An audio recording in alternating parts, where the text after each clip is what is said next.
Hi everyone, Aaron here for Zollotech, and this is a cracked MacBook Pro.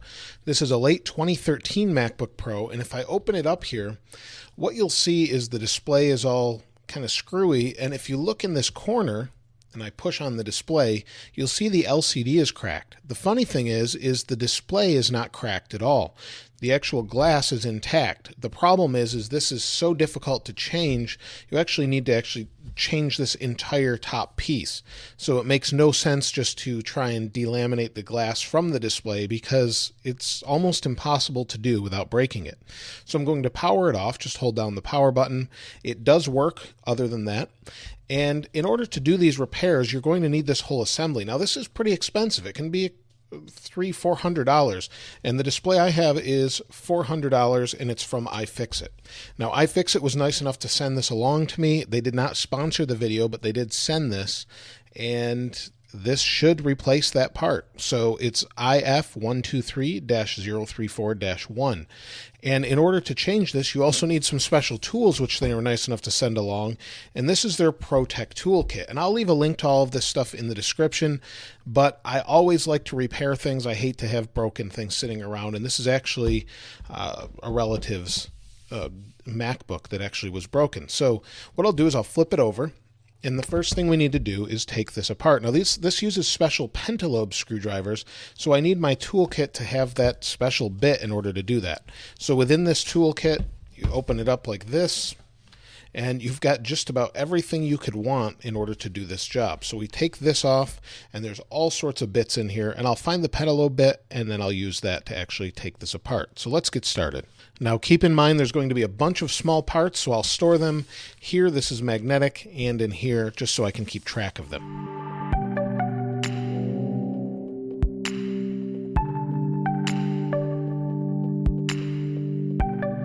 Now that we have all the screws out, we can just gently pop this up, and we'll see the inside. Now you may want to take a moment to try and clean this if you need to, but you can see this is the internals of everything, and the next thing we need to do after we do that is probably disconnect the battery. And the battery is underneath here, so we just have to gently pull this up, and we can disconnect the battery here.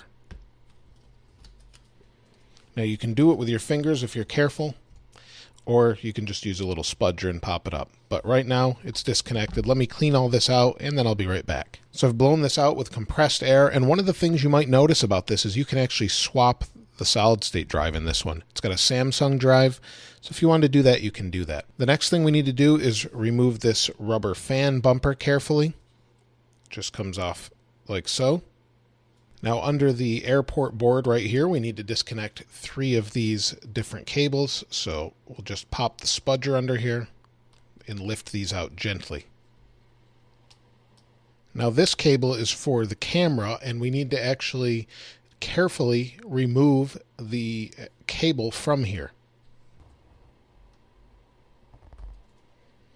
You carefully walk this out, and now that one's disconnected. We then peel this cable right off the top of the fan gently.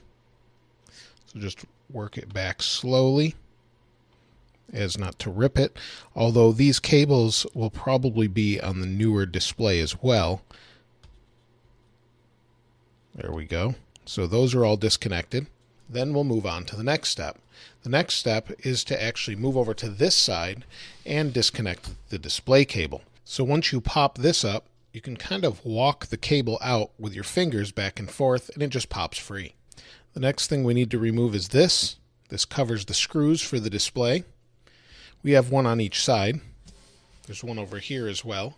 We then have 2 very small T5 Torx that go right here that we're going to undo next, one on either side. Now these come off with this little tiny bracket, so make sure you've got that as well. The next thing we need to do is actually remove some of these outside screws. So we're going to do these outside ones here and over here.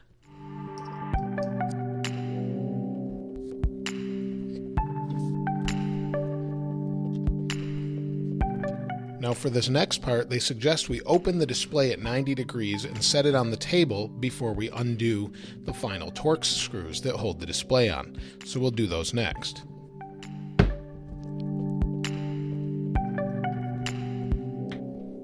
Now that that's all unscrewed, I just wobble it free a little bit, and now we have the display free from the actual computer itself. So let me set this aside, and we'll get the new one so we can put it on this. This is how the new display comes. It's all wrapped up. It looks brand new. It's in really nice shape. So we'll go ahead and make sure everything's the same before we go ahead and reattach it. But this should be the correct part number for this model. Now I've got the display back in place. I'm just putting everything back how I had it before.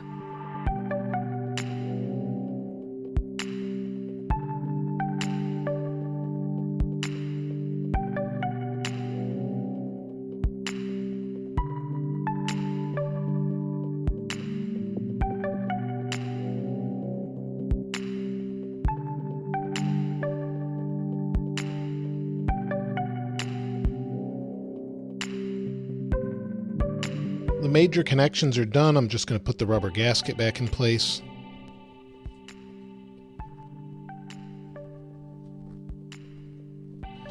Then we'll put the battery connector back in place. And then I'll put the bottom on and see if it works.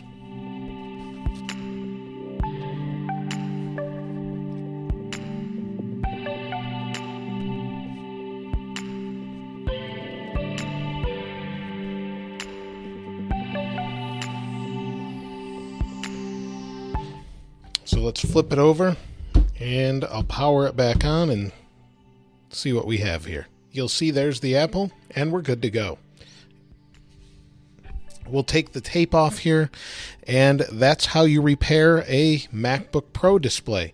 It's pretty straightforward. You do have to be a little bit careful, and everything seemed to turn out okay. Let me know your thoughts in the comments below. Again, a big thanks to iFixit for sending along the display and the tools to change this out. Let me know your thoughts in the comments below. If you haven't subscribed already, please subscribe and like. As always, thanks for watching.